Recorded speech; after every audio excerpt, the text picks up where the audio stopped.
नमस्कार साथियों, स्वागत है आप सभी का IAS PCS by Exampur YouTube channel पर। मैं हूं योगेश शर्मा, आप सभी के सामने 10 मिनट जो सीसेट में आपकी सफलता को सुनिश्चित कर सकते हैं, एक बार फिर से हाजिर हूं। वो 3 क्वेश्चन या 2 क्वेश्चन कहिए, 4 क्वेश्चन कहिए, जो भी क्वेश्चन हम 10 मिनट में कर पाएंगे उनको लेकर आप सभी के सामने एक बार फिर से हाजिर हूं।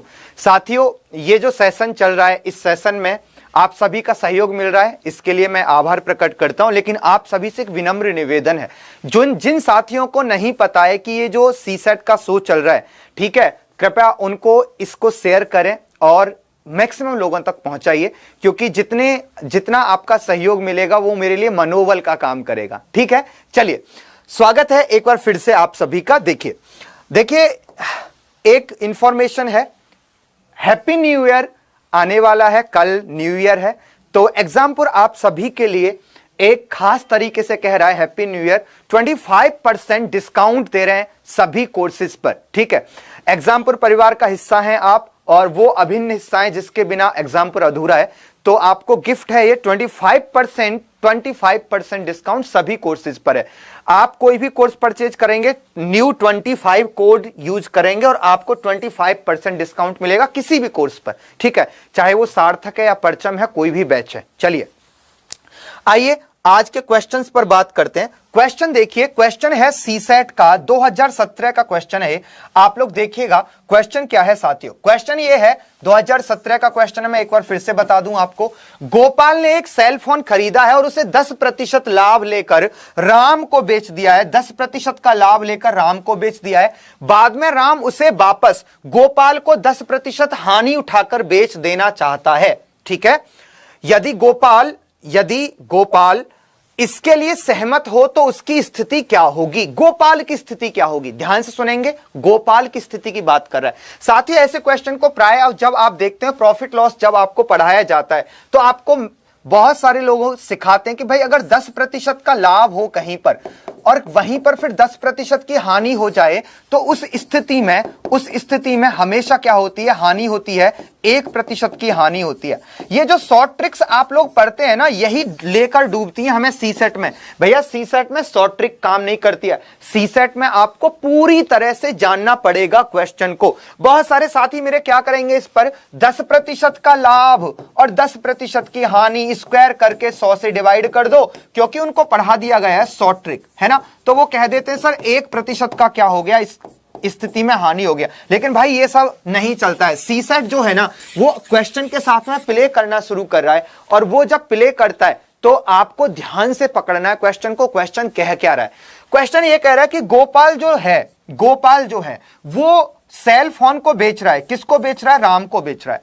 तो अगर गोपाल ने सेल फोन को 100 रुपए में खरीदा होगा साथियों, और गोपाल जब राम को बेचेगा 10% लाभ लेकर, तो कितने में बेचेगा, 110 रुपए में बेच देगा, है ना, 110 रुपए में बेच देगा। अच्छा, एक बात ध्यान देने वाली है कि राम को जिस मूल्य पर बेचा गया है सेल फोन, है ना, गोपाल ने जिस मूल्य पर राम को सेल फोन बेचा है, ये मूल्य राम के लिए क्या है, ये मूल्य राम के लिए क्रय मूल्य है। ध्यान रखना, क्रय मूल्य है। क्या है भैया, क्रय मूल्य है। अब जब 110 रुपए पर वो 10% की हानि लेगा, तो भैया बताना 110 का 10% क्या होता है। आप कहेंगे सर 11 रुपए की हानि पर बेचा है। किसने बेचा है, राम ने बेचा है। किसको बेचा है, गोपाल को बेचा है। आप बताना, अगर 110 रुपए में से 11 रुपए कम करके आप इसको बेचते हैं, तो आप कितने में बेचेंगे। आप बताना, राम को फिर से ये सेल फोन मिल जाएगा कितने रुपए में, 110 में से 11 माइनस करेंगे तो कितना मिलेगा जी, 99 रुपए में। आप देखना, तो इसके पास में 100 रुपए में इसने खरीदा था, है ना, और सेल फोन इसके पास आ गया था, सेल फोन इसके पास में आ गया था। अब यहां पर समझिएगा आप, जब इसके पास में, गोपाल के पास में सेल फोन फिर से आया, तो अब की बार कितने रुपए में आया, उसको 99 रुपए में आया। ध्यान सुनिएगा, कितने में आया, 99 रुपए में आया। जो सेल फोन उसको 100 रुपए में मिला, अब वो उसको 99 रुपए में मिल गया, सेल फोन वापस आ गया 99 रुपए में, 99 रुपए में सेल फोन वापस आ गया। समझ रहे हैं मेरी बात को। आप बताना 1 रुपए का फायदा हो रहा है, नहीं हो रहा है, 1 रुपए का फायदा हो रहा है, नहीं हो रहा है। 1 रुपए का फायदा हो गया गोपाल को, मतलब कि 1% का फायदा हो गया भैया। इसलिए इस क्वेश्चन का आंसर सी होगा, गोपाल को 1% का लाभ प्राप्त हुआ है। ध्यान रखिए साथियों, अगर आप किसी सामान को ज्यादा रुपए में बेचकर, है ना, ज्यादा रुपए में बेचेंगे और कम रुपए में खरीदेंगे तो लाभ होगा ना, लाभ होगा ना।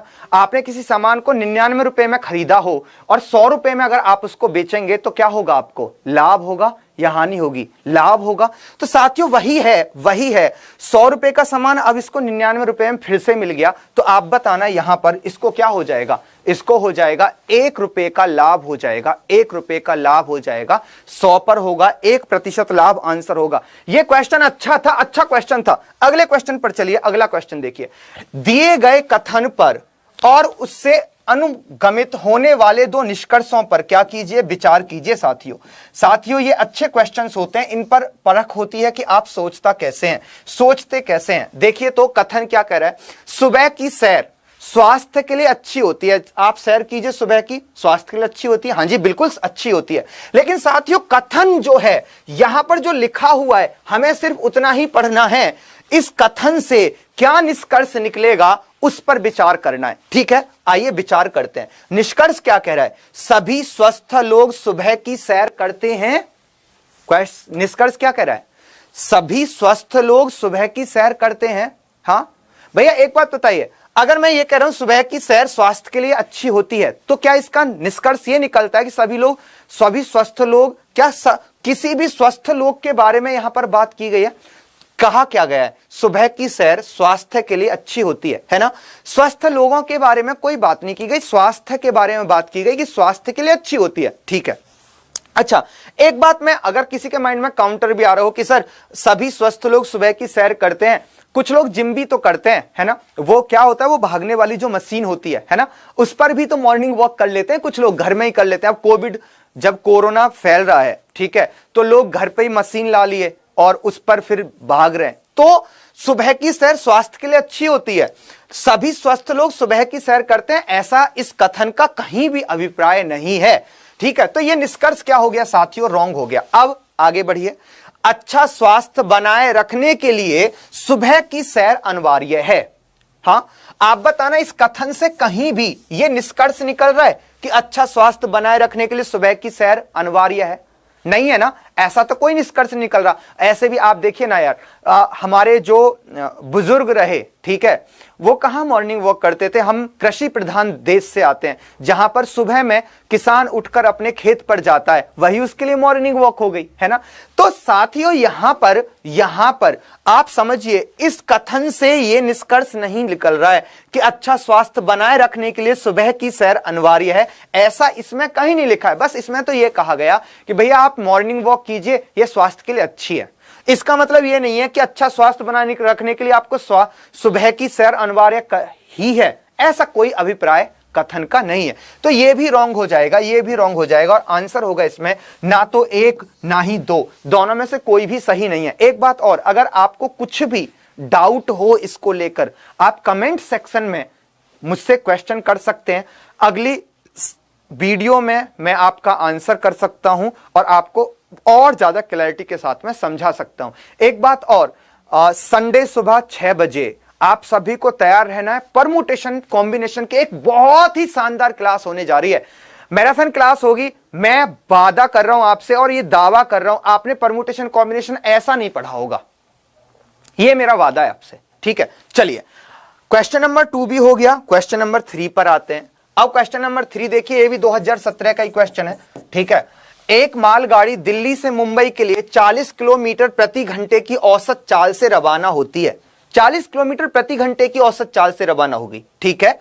उसके 2 घंटे पश्चात एक एक्सप्रेस गाड़ी दिल्ली से मुंबई के लिए पहले रवाना हुई मालगाड़ी के समांतर पथ पर 60 किलोमीटर प्रति घंटा की औसत चाल से रवाना होती है। भैया दोनों रेलगाड़ी ध्यान देंगे दिल्ली से ही चल रही हैं, और कहां के लिए जा रही हैं भैया, मुंबई के लिए जा रही हैं, मुंबई के लिए जा रही हैं। ठीक है, समांतर पथ पे जा रही हैं। आप एक बात बताना साथियों, एक रेलगाड़ी ऐसे जा रही है, ठीक है, इसकी स्पीड कितना है, 40 किलोमीटर प्रति घंटा, है ना। और एक रेलगाड़ी यहां से जा रही है, इसकी स्पीड कितना है, 60 किलोमीटर प्रति घंटा, है ना। अच्छा, एक बात देखने वाली है, ये जो क्वेश्चन है ना, ये चेजिंग कॉन्सेप्ट से, कहां से, जहां पर आप चेजिंग कॉन्सेप्ट पढ़ते हैं ना, पीछा करने वाला, इसमें चोर सिपाही का क्वेश्चन पूछा जा सकता है आपसे, ट्रेन पर क्वेश्चन पूछा जा सकता है, और भी कई सारे चेजिंग कॉन्सेप्ट में क्वेश्चन हैं, है ना। हिरन के पीछे कुत्ता भागता है, वो सारे जो चेजिंग कॉन्सेप्ट के क्वेश्चन है वो ऐसे ही रहते हैं। अच्छा, आपको बता दूं, जब भी मैं ट्रेन्स चैप्टर को पढ़ाऊंगा तो आपको बहुत डिटेल में पढ़ाऊंगा चेजिंग कॉन्सेप्ट को। अभी समझिए बस, ये 40 किलोमीटर प्रति घंटा की गति से 2 घंटे पश्चात ये वाली ट्रेन चलेगी। आप बताना, 2 घंटे तक वो चल चुकी है ना ट्रेन, तो 2 घंटे में उसने दूरी कितना तय की होगी, 40 गुणा 2, और कितना हो गया ये, 40 दूनी 80, 80 किलोमीटर दूरी ये तय कर चुकी है, 80 किलोमीटर दूरी तय कर चुकी है। अब एक बात बताना आप मुझे, 80 किलोमीटर दूर पहली वाली रेलगाड़ी जा चुकी है, पीछे वाली रेलगाड़ी अब आ रही है 60 किलोमीटर प्रति घंटा की गति से। साथियों, एक ना वर्ड है रिलेटिव स्पीड, मैं डिटेल में पढ़ाऊंगा जब ट्रेन को पढ़ाऊंगा आपको।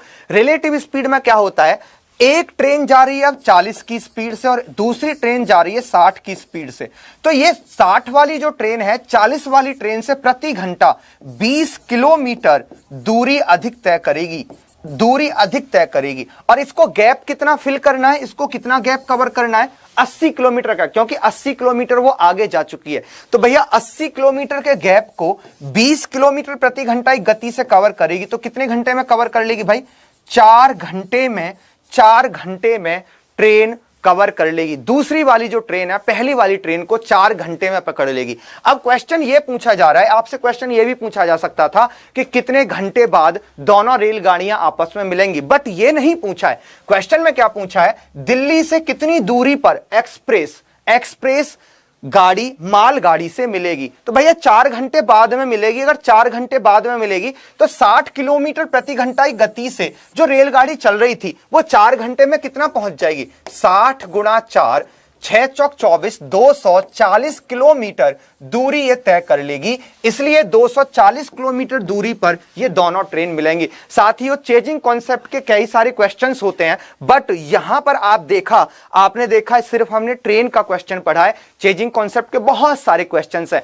इन 10 मिनट्स का जो अभिप्राय है वो यही है कि आपको कनेक्ट कर दिया जाए आने वाले क्वेश्चन से। आप सभी से एक मेरा विनम्र निवेदन है कि ये जो आपके साथ में वर्क किया जा रहा है शॉर्ट्स के थ्रू मेरे द्वारा, इसको जो भी स्टूडेंट रेगुलर बेसिस पर देखेंगे और इसका एक कॉपी में इन क्वेश्चंस को लिख लेंगे जो प्रीवियस ईयर के क्वेश्चन है, जब आपको पूरा सिलेबस पढ़ाया जाता है तो ये कनेक्ट हो जाएगा और आपको क्वेश्चन का लेवल भी पता लग जाएगा। बहुत सारे स्टूडेंट को तो ये नहीं पता लगता जब उनको सिखाया जाता है कि सर क्या ये सीसेट में पूछा जाएगा, ऐसे क्वेश्चन सीसेट में पूछे जाते हैं।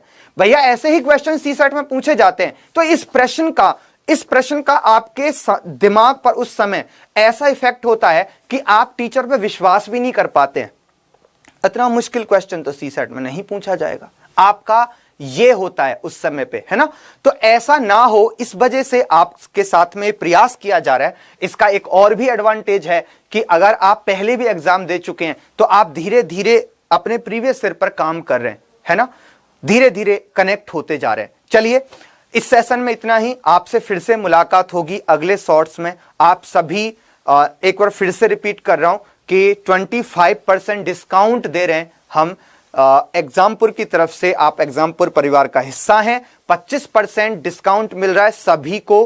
किसी भी कोर्स को आप बाय कीजिए, कोड लगाना NEW New 25, किसी को गिफ्ट ही दे दो। Thank you.